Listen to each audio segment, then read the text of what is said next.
Hey there folks! I've been getting a lot of requests to port my vanilla macros thread over to Official Classic, so here we go.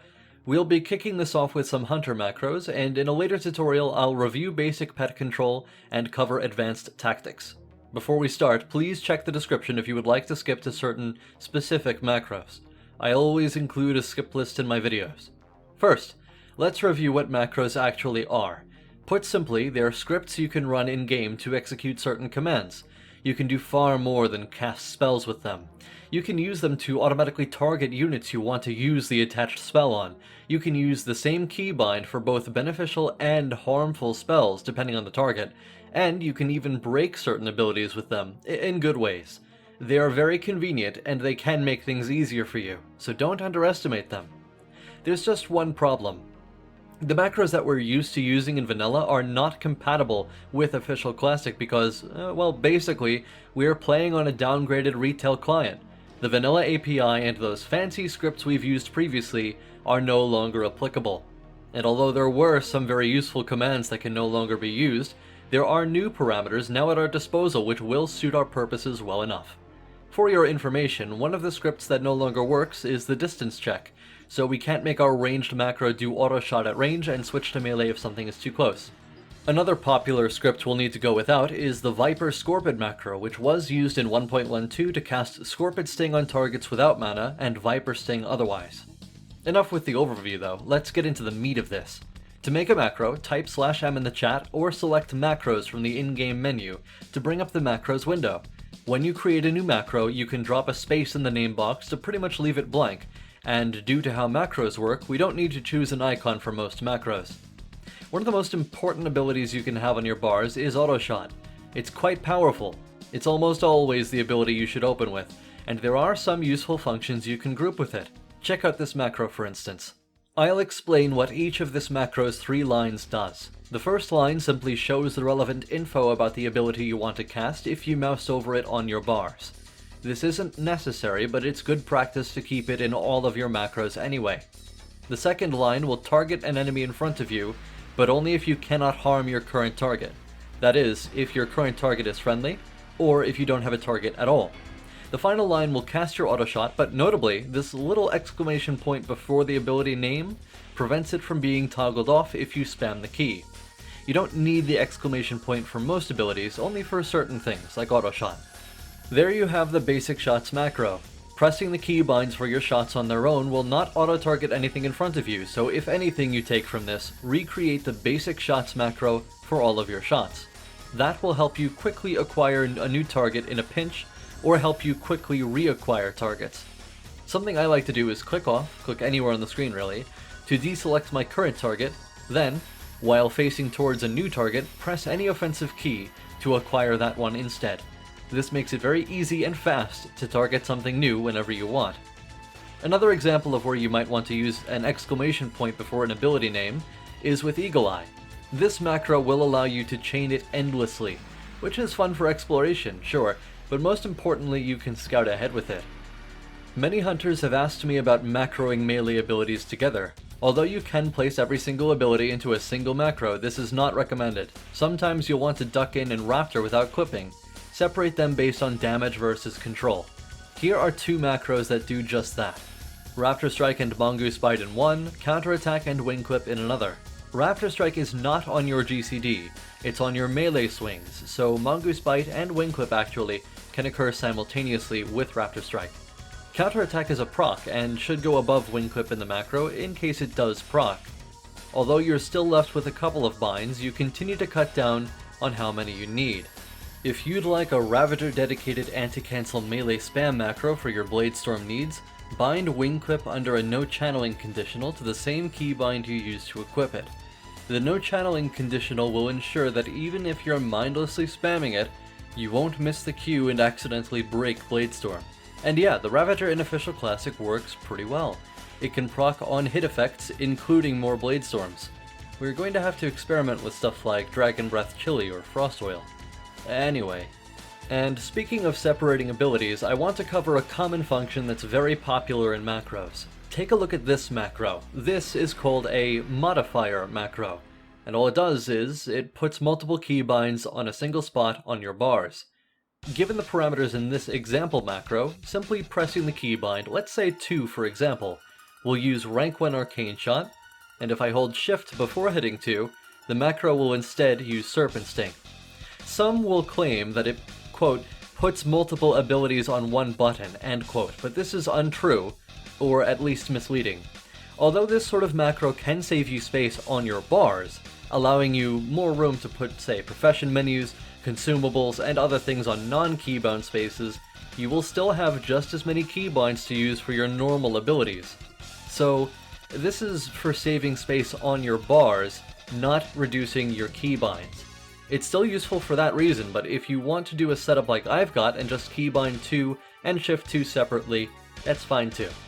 The one advantage to doing it my way is that without modifier functions in your macros, you have more space for other functions. This is often insignificant, but I figure I should mention that just in case. Side note, if you want more space to work with, I recommend the Ring menu add-on. It brings up a circular menu when you hit the keybind for it. I have my Ring menu bound to Shift Mouse 3, my auto run on Mouse 3 alone. Mouse 3 is pressed when you press down on the mouse wheel rather than spinning it one way or another. If you do actually want to save space both on your bars and in your keybinds, try the Help or Harm modifiers. This certainly is more useful in a healer like, say, a Druid, where you can put your Wrath and Healing Touch, Starfire and Regrowth, Moonfire and Rejuvenation, and so on the same keys. However, it can come in handy on Hunters too.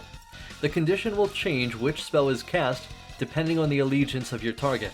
No modifier needed, just target something and the macro will use the appropriate skill. This Help or Harm condition is nice for, say, keeping Cheetah and Pack on the same key for example. If you want to grant Pack to an ally, target them and execute this macro. Easy peasy. If you care about a dedicated friendly macro, like for bandages or something, there is an equivalent to Target Enemy No Harm. Try Target Friend No Help for your bandage spec needs. Just like with No Harm, it'll automatically target a friendly if you can't help your current target, or if your current target doesn't exist. Some functions have been made more accessible with the 1.13 API. In the Eagle Eye macro we saw a while ago, we could have added this conditional, @cursor. All this does is remove the need to select where you want the ability to be placed. You can move your mouse where you want to drop the thing and hit the macro for instant execution of the ability. This is merely convenient with Eagle Eye, but it's actually useful for abilities like Flare or items like Iron Grenades. You can get quick, precision attacks of this type out immediately. Some may argue that you would want to measure an ability like Volley at times, but you could also make like Multishot and develop your Sixth Sense for its effective radius. A macro function similar to @cursor is @Mouseover. Where @cursor works for selected area spells like Flare or Volley, Mouseover is for precision use of single target spells. They can mess you up a bit if you're not familiar with them. You might accidentally fire them off on the wrong thing, but if you do become accustomed to them, Mouseover macros are some of the most useful out there. For convenience's sake, let's try building a Mouseover override into a basic shot macro. Here I've worked up a basic scatter shot macro. All this does at the moment is auto-target something in front of me and fire off scatter shot if possible. It's useful as it is, but let's say I've already got a target and need to CC an Aspole. Switching target to the Aspole is inconvenient, so we'll use a Mouseover conditional. The way it's written now, it'll still have its original function. However, if we mouse over a new target, that will be hit with scattershot when the macro is executed, even if we already have a target. This can allow you to fire off CC rapidly on extra enemies, while keeping your main target in your sights at all times. The Mouseover condition will not return true if you've got your mouse button held down, so you don't need to worry about it while you're kiting. Besides CC, this sort of macro could also be useful for multi-dotting with Serpent Sting, pinging the next pull with your rank 1 arcane shot, or for lining up your multi-shot on the ideal primary. I also consider the Mouseover condition more convenient in a bandage macro than automatically targeting a friendly unit. You could also use different spells. If you really want Viper Sting and Scorpion Sting on the same space, we could use conditions like Mouseover to force Scorpion Sting if we confirm that that's really what we want to use by mousing over the target, but really, heck Scorpion Sting, who cares? I only bring it up for your information, that's all. I don't really use cast sequence macros, but I must mention them as they are well liked. Cast sequence macros look like this, and will execute a series of spells before resetting in the time specified. The time is measured in seconds. Hypothetically, you could fire off burst trinkets and rapid fire in a certain order, like Badge of the Swarm Guard, rapid fire 6 seconds later, and Jomgabar another 4 seconds after that, all on one key. You would need to handle the timing, but the cast sequence macro would handle the order. If your AFK is Beast Mastery and leveling up by grinding, this macro will cover everything you'd want to cast on a new target. It targets the next enemy, sends your pet ahead, casts Hunter's Mark, and begins your auto shot. You won't learn anything about Hunters, but if you're playing BM on the way up, you're not learning much anyway. As anyone who has leveled BM can attest, it's ridiculously easy. The last thing I'd like to talk about today is trap macros. Now, Musha made a great video detailing how exactly Feign Death is broken, but the short version is that the sequence of events is out of sorts. You leave combat sometime before the enemy drops their target, which is causing you to be put back in combat very often. If you want details, check the description for a link to his video about it. I'm going to showcase the basic trap macro we've been using to make Feign Death a little bit more reliable, and speculate about what we'll eventually be using when this is fixed. Right now, we're using this sort of macro, which stops our own attack, stops our pet from attacking, and only uses Feign Death if the combat conditional returns true. That is, if you or your pet are in combat, because apparently that's how it works. Side note, the pet AI is actually smart enough to pull off a target that you've hit with Freezing Trap or Scattershot or something. However, that does not account for having multiple targets, and we really needed to stop attacking as soon as possible, so Feign Death is that much more reliable. When Feign Death is fixed, we can probably use something as simple as this, to pull us out of combat using Feign Death, and drop the trap right after. Hopefully they fix Feign Death very soon. That's all for today. In the follow-up tutorial, I'll cover all the pet-specific macros, and there are quite a few we could use. I hope these macros are useful to you, and if you have any ideas for your own, I'd love to hear about them in the comments, as would curious readers hungering for more knowledge, I suspect. If you're new here, make sure you stick around. I release something new every day at 1700 PT, or 5 o'clock PM Pacific Time. I may not do tutorials too often, but there is always something to be learned through gameplay, which I do post often. Whether you're witnessing good technique you should attempt to replicate, or you're witnessing mistakes you should avoid. Or, you know, maybe it's just fun to watch. I hope it's fun to watch. Thanks so much for watching. Make sure you click like and share this video too if you enjoyed it, or if it was helpful, or both. Don't forget to subscribe and click that bell icon so you're notified when a new upload premieres. Always check the description for links either to the skip list for the video, or to external resources like the Ravager Den Discord server where we talk all things Hunter, my Twitch, or my Patreon, which I'd be greatly appreciative if you'd even have a look at. As always, I will see you in the next one. Bye bye!